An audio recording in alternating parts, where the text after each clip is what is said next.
Assalamualaikum warahmatullahi wabarakatuh. Sebelumnya perkenalkan nama saya Juandari Suseno, mahasiswi Universitas Negeri Malang, Fakultas Ilmu Pendidikan, jurusan KSDP, Program Studi PGSD. Video ini dibuat untuk memenuhi tugas mata kuliah Pendidikan Kewarganegaraan, tepatnya offering HI20. Saya akan mengangkat topik rangkaian kasus korupsi Bansos COVID-19. Dalam topik yang akan saya angkat, akan ada sinkronisasi dengan materi pendidikan kewarganegaraan, yakni hukum yang berkeadilan di Indonesia dan konstitusi di Indonesia. Sebenarnya apa yang sedang terjadi di Indonesia? Berikut adalah biodata singkat, nama lengkap Juliari Peter Batubara, tempat tanggal lahir Jakarta 22 Juli 1972.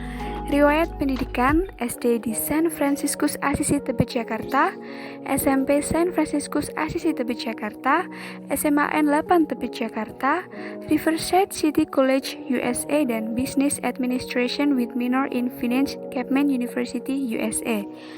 Sebenarnya siapa sih Juliari Peter Batubara?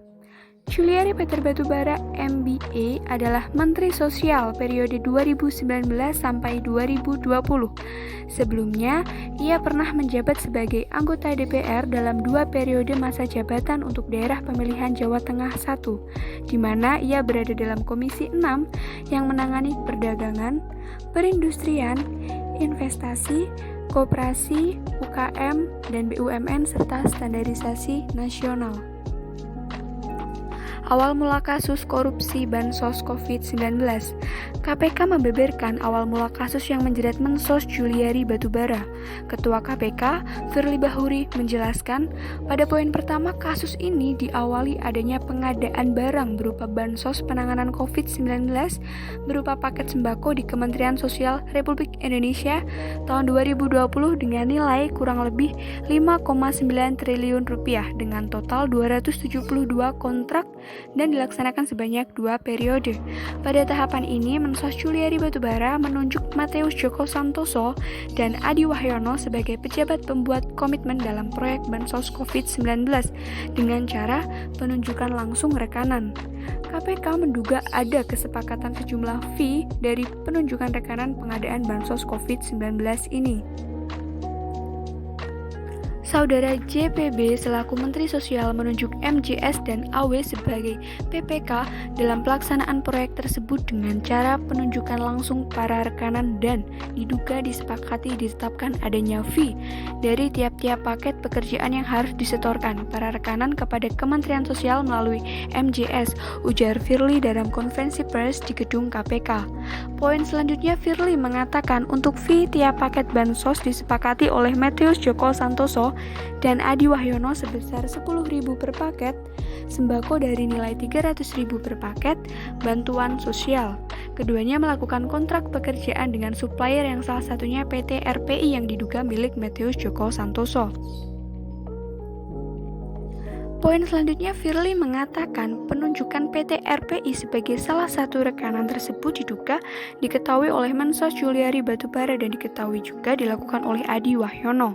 Pada paket Bansos COVID-19 periode pertama diduga diterima fee miliaran rupiah dan turut diterima Mensos Juliari Batubara. Poin selanjutnya, Firly menerangkan pemberian uang tersebut selanjutnya dikelola oleh Eko dan Selvi selaku orang kepercayaan Mensos Juliari Batubara untuk digunakan membayar berbagai kebutuhan pribadi Mensos. Ada uang sekitar 8,8 miliar yang diduga dipakai untuk keperluan Mensos Juliari Batubara. Pada kasus ini, KPK menetapkan 5 orang tersangka, antara lain sebagai penerima.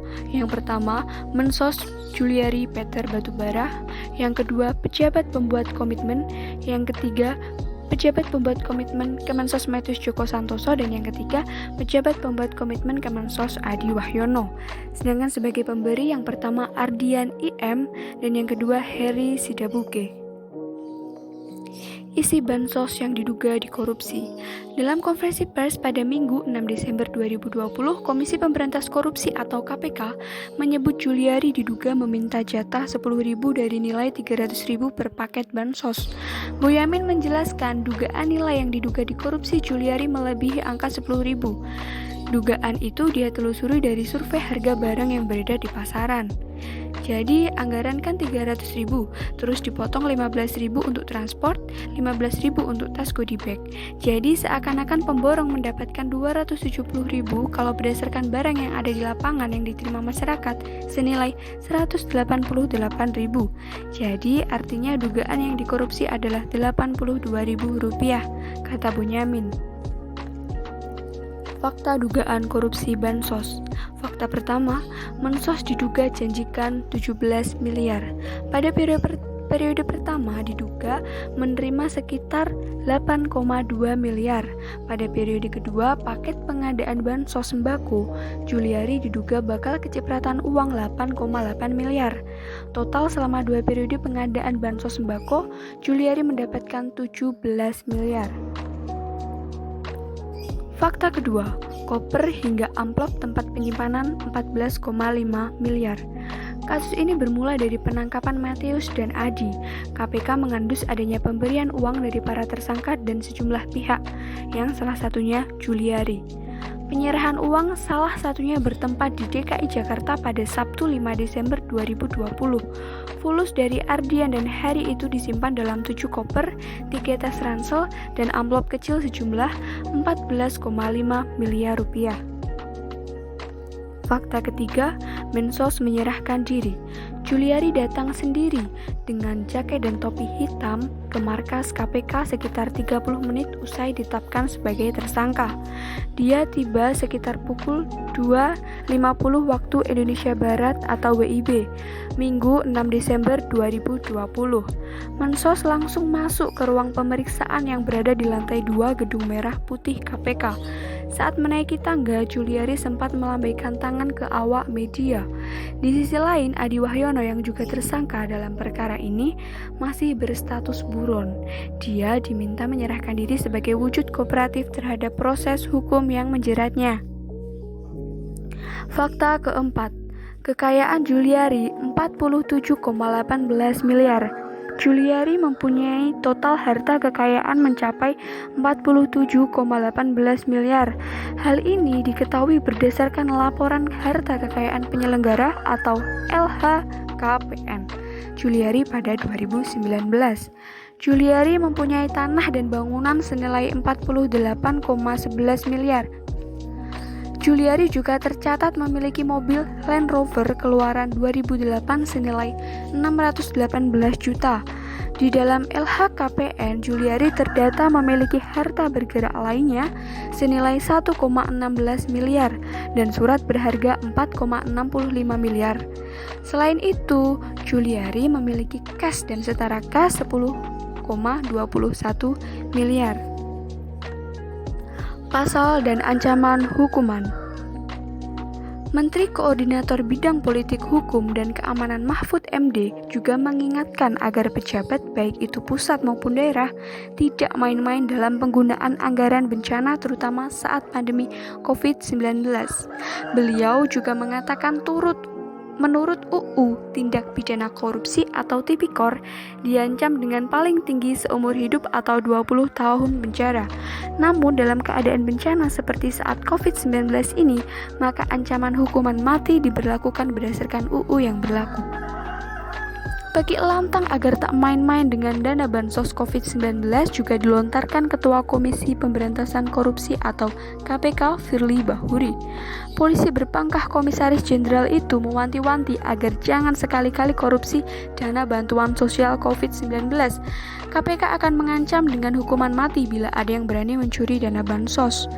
Firly menuturkan kondisi pandemi 19 tentunya masuk atau memenuhi unsur dalam keadaan tertentu sesuai ayat 2, pasal 2, Undang-Undang Nomor 20 Tahun 2001 tentang Pemberantasan Tindak Pidana Korupsi, sehingga hukuman mati layak menjadi hukuman bagi pelaku koruptor bansos.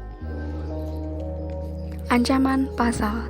KPK menemukan pecahan mata uang rupiah dan asing, yakni 11,9 miliar USD 171,85 atau setara 2,420 M dan 23.000 dolar Singapura atau setara 243 juta dalam operasi tangkap tangan.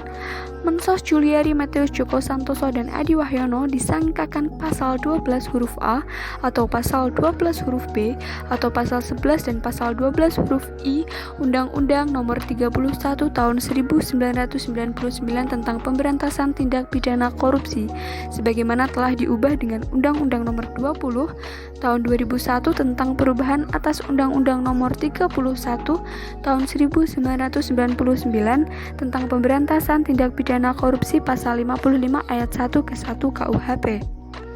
Untuk pemberi suap, Ardian dan Heri disangkakan pasal 5 ayat 1 huruf A atau pasal 5 ayat 1 huruf B atau pasal 13 Undang-Undang Nomor 31 Tahun 1999 tentang Pemberantasan Tindak Pidana Korupsi sebagaimana telah diubah dengan Undang-Undang Nomor 20 Tahun 2001 tentang perubahan atas Undang-Undang Nomor 31 Tahun 1999 tentang Pemberantasan Tindak Pidana Korupsi.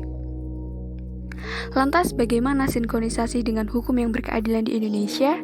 Seperti yang telah kita semua tahu bahwa jalannya hukum di Indonesia negeri ini, sebagai mahasiswa dan rakyat Indonesia kita hanya bisa berharap para penegak hukum memeriksa dan memutuskan hukuman seadil mungkin. Yang diharapkan rakyat bukan lagi hukum yang tumpul ke atas atau runcing ke bawah. Seperti kata salah satu teman saya, maling ayam digebukin sampai mati, maling motor dipenjara puluhan tahun tapi maling uang rakyat tidak dijerat. Selama keputusan hakim belum keluar dan polisi serta KPK masih menyelidiki, kita semua belum tahu akan seperti apa hukuman yang akan diputuskan. Tetapi jika melihat dari pasal dan ancaman hukuman yang diberatkan, sepertinya memang kasus kali ini akan sangat diprioritaskan. Di atas adalah hasil dari keyword berbagai macam kasus korupsi oleh pejabat negeri. Konstitusi di Indonesia. Sebelumnya, pengertian konstitusi adalah seluruh peraturan, baik yang tertulis maupun yang tidak tertulis, yang mengatur secara mengikat tentang cara penyelenggaraan pemerintah dalam suatu negara. Sedangkan tujuan konstitusi adalah yang pertama, membuat batasan kekuasaan, yang kedua, memberikan perlindungan HAM, yang ketiga, memberikan pedoman bagi penyelenggara negara. Lalu, apakah konstitusi masih berjalan dengan lancar jika terdapat penyelewengan tugas negara seperti korupsi, suap, dan sebagainya? Dengan konstitusi diharapkan organisasi negara tertata dengan baik dan teratur, dan pemerintah yang ada di dalamnya bertindak sesuai dengan aturan tersebut dan tidak sewenang-wenang terhadap rakyatnya. Dalam pemahamannya, konstitusi disamakan dengan hukum dasar yang berarti sifatnya bisa tertulis dan bisa tidak tertulis. Sehingga saat ini mungkin konstitusi dalam negeri memang masih belum berjalan dengan baik karena masih banyak juga para pejabat yang menyalahgunakan kekuasaannya untuk mengambil keuntungan secara pribadi. Konstitusi perlu ditegakkan lagi dalam negeri Indonesia ini. Tidak hanya hukum dan konstitusi yang perlu diperbaiki dan diolah lagi, tapi juga perbaikan karakter dan moral rakyat, terutama pejabat negeri Indonesia ini. So, what do you think?